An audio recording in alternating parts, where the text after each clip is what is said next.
പ്രിയപ്പെട്ട പ്രേക്ഷകരെ, നമ്മൾ ചേർപ്പിലെത്തി നിൽക്കുകയാണ്. ഇത് മഹാത്മാ ഗ്രൗണ്ട് ആണ്. ഈ ഗ്രൗണ്ടിന് മഹാത്മാ ഗ്രൗണ്ട് എന്നുള്ള പേര് വരാൻ കാരണം എന്താണ് എന്നൊക്കെ ചോദിക്കാനായിട്ട് നമ്മുടെ ജെയ്സൺ ചാമുളപ്പിലിനെ ഞാൻ കുറച്ചു നേരമായിട്ട് ഇവിടെ തപ്പുന്നുണ്ടായിരുന്നു. അപ്പൊ അവിടെ കുറെ പിള്ളേരൊക്കെ വന്നു കഴിഞ്ഞപ്പോഴത്തേക്കും ജെയ്സൺ ആ ഭാഗത്തേക്ക് പോയി. ജെയ്സൺ ചേട്ടാ നാട്ടുകാരെ കണ്ടു കഴിഞ്ഞാൽ പിന്നെ നമ്മളെ ഒന്നും ഒരു മൈൻഡില്ല. എന്താണിത് ഓടിച്ചാടിയൊക്കെ വരുന്ന കണ്ടു? അതെ, ഓടിച്ചാടിന്റെ ഗംഭീരമായ സ്ഥലം ഇത് മഹാത്മാഗാന്ധിയുടെ പാദസ്പർശമേറ്റ സ്ഥലം. ഇപ്പൊ എന്റെ അതെ, സുജയ പാർവതിയെ എന്ന മഹതിയുടെ മാത്രമല്ല, പെരുവനം ഗ്രാമം എന്ന് പറഞ്ഞാൽ പുരാതനമായ ഗ്രാമമാണ്. പെരുവനം ക്ഷേത്രവും അതെ. പെരുവനം ക്ഷേത്രം പറഞ്ഞാൽ അതിപുരാതനമായ ക്ഷേത്രം, വലിയ സാംസ്കാരിക പാരമ്പര്യം, ആത്മീയ പാരമ്പര്യമുള്ള സ്ഥലം, പ്രബുദ്ധരായ സമൂഹം. അതിന്റെ ഏറ്റവും വലിയ തെളിവാണ് അവിടെ വെച്ചിരിക്കുന്നത്. അത് അവിടെ നിൽക്കുന്ന ആളുകളോട് പഞ്ചായത്ത് പ്രസിഡന്റ് ഉണ്ട്, അതുപോലെ തന്നെ കാര്യങ്ങൾ അറിയാവുന്ന ആളുകൾ, നമുക്ക് അവരോടൊന്ന് ചോദിക്കാം. ഉറപ്പായിട്ടും. അപ്പൊ നമുക്ക് നേരെ ഇവിടെ ഈ പെരുവനത്തെ കുറിച്ച്, അതുപോലെ തന്നെ ഈ പ്രദേശത്തെ കുറിച്ച്, മഹാത്മാഗാന്ധിയുടെ സന്ദർശനം 1934 ജനുവരി 17 അപ്പോ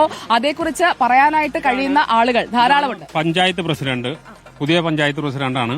അപ്പൊ പ്രസിഡന്റിന് ആദ്യം ഒരു ഷെയ്ക്കാനൊക്കെ കൊടുക്കട്ടെ. പൊരുതി നേടിയ വിജയമാണ്. അതെ, പൊരുതി നേടിയ വിജയമാണ്. ഈ പ്രാവശ്യം നമുക്ക് ഒറ്റയ്ക്കുള്ള ഭൂരിപക്ഷം ചേർപ്പ് പഞ്ചായത്തിൽ കിട്ടി. കഴിഞ്ഞ 10 വർഷമായിട്ട് ഒറ്റയ്ക്കുള്ള ഭൂരിപക്ഷം ഇല്ലായിരുന്നു.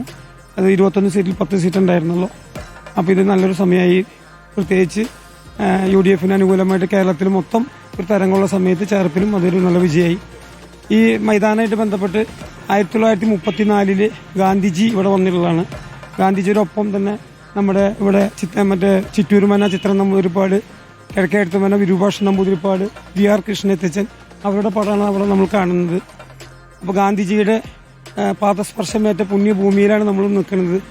ആ ഒരു പഞ്ചായത്തിലെ, ആ സ്ഥലമുള്ള പഞ്ചായത്തിന്റെ പ്രസിഡന്റ് വളരെയധികം അഭിമാനം കൊള്ളുന്നു. അതൊരു ദൈവാനുഗ്രഹമായി, ഈശ്വരാനുഗ്രഹമായി കാണുന്നു. ഞങ്ങളിങ്ങനെ ഇവിടെ പെരുവന ക്ഷേത്രത്തെ കുറിച്ചൊക്കെ പറയായിരുന്നു. അപ്പോൾ ഇത്തവണ ഒറ്റയ്ക്ക് ഭൂരിപക്ഷം കിട്ടി അധികാരത്തിലേക്ക് വരുവാണ്. അപ്പോൾ ഇത് 2026 നമ്മൾ എത്തിക്കഴിഞ്ഞു. 3 മാസം കഴിയുമ്പോഴത്തേക്കും ഈ ചേർപ്പ് പോലെ തൃശ്ശൂർ മൊത്തത്തിൽ ഇങ്ങനെ എടുക്കുവോ? തീർച്ചയായും എടുക്കും. തൃശ്ശൂർ മാത്രമല്ല, കേരളം മുഴുവൻ 2026 UDF 100 കടക്കുവോ? 100-ലധികം സീറ്റ് കിട്ടും കേരളത്തിൽ UDF-ന്.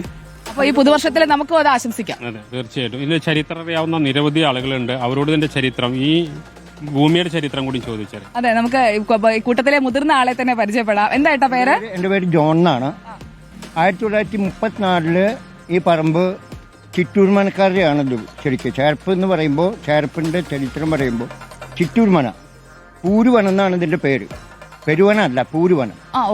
പൂരുവനം. അപ്പോൾ ചിരക്ക് ഊരകം കാര്യം തമ്മിൽ തർക്കം നടക്കുമ്പോൾ ചേർക്കുന്ന സ്ഥലമായിരുന്നു ചേർപ്പ്. അങ്ങനെയാണ് ചേർപ്പ് ചിറ്റൂർമന വരുന്നത്. അപ്പോൾ അത്രയും പാരമ്പര്യമുള്ള ഒരു പറമ്പ്. അന്നത്തെ സൗകര്യം അനുസരിച്ച് ഇവിടെ മഹാത്മാഗാന്ധി തന്നെയാണ് ഞങ്ങളൊരു സ്തൂപം ഇവിടെ ഉണ്ട്.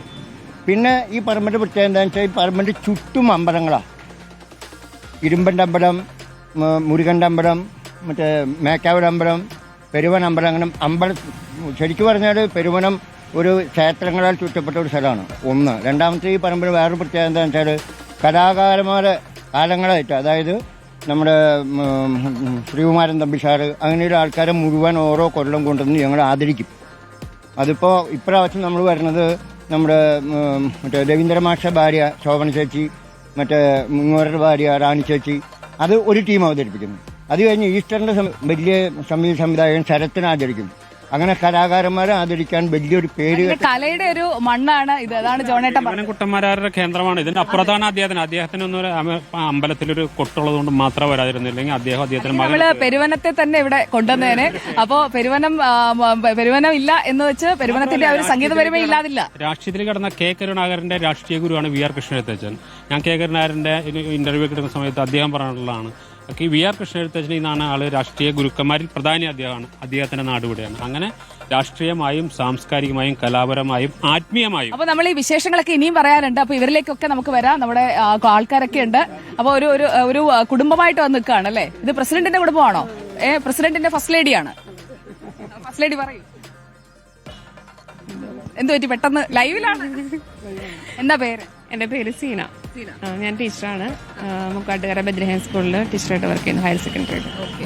അപ്പോൾ പ്രസിഡന്റിനെയും പ്രസിഡന്റിന്റെ ഫസ്റ്റ് ലേഡി, അങ്ങനെയല്ലേ പ്രസിഡന്റ് ആവുമ്പോൾ നമ്മൾ പറയേണ്ടത്. അപ്പോൾ നമ്മൾ നേരത്തെ കലയെക്കുറിച്ച് ഞാൻ നിങ്ങളിലേക്കൊക്കെ വരാം. അപ്പോൾ ഒരുപാട് വിശേഷങ്ങളൊക്കെ പറയാനുണ്ട്. അതുപോലെ തന്നെ ഇത് ഒരു കലയെയും അതുപോലെ തന്നെ കലാകാരന്മാരെയൊക്കെ പ്രോത്സാഹിപ്പിക്കുന്ന മണ്ണാണെന്ന് നമ്മൾ പറയുമ്പോൾ കുറച്ച് കലാപ്രകടനങ്ങളിലേക്കൊക്കെ നമ്മൾ പോകണമല്ലോ. അപ്പോൾ കലാപ്രകടനത്തിനായിട്ട് കുറച്ച് കൊച്ചു കൂട്ടുകാരൊക്കെ ഇവിടെ കാത്തു നിൽക്കുന്നുണ്ട്. നമ്മളിനി അവരിലേക്കാണ് പോകുന്നത്. നല്ല നൃത്ത പ്രകടനങ്ങളൊക്കെ ഉണ്ടാകും എന്നൊക്കെ പറഞ്ഞാണ് അവരൊക്കെ ഇങ്ങനെ ഒരുങ്ങി വന്നിരിക്കുന്നത്. അപ്പോൾ നമ്മൾ അവരിലേക്കൊക്കെ പോവുകയാണ്. ഈ ഈ ഞായറാഴ്ച എന്ന് പറഞ്ഞു കഴിഞ്ഞാൽ നമുക്ക് അത്രയും സന്തോഷമുള്ള ഒരു ദിവസമായി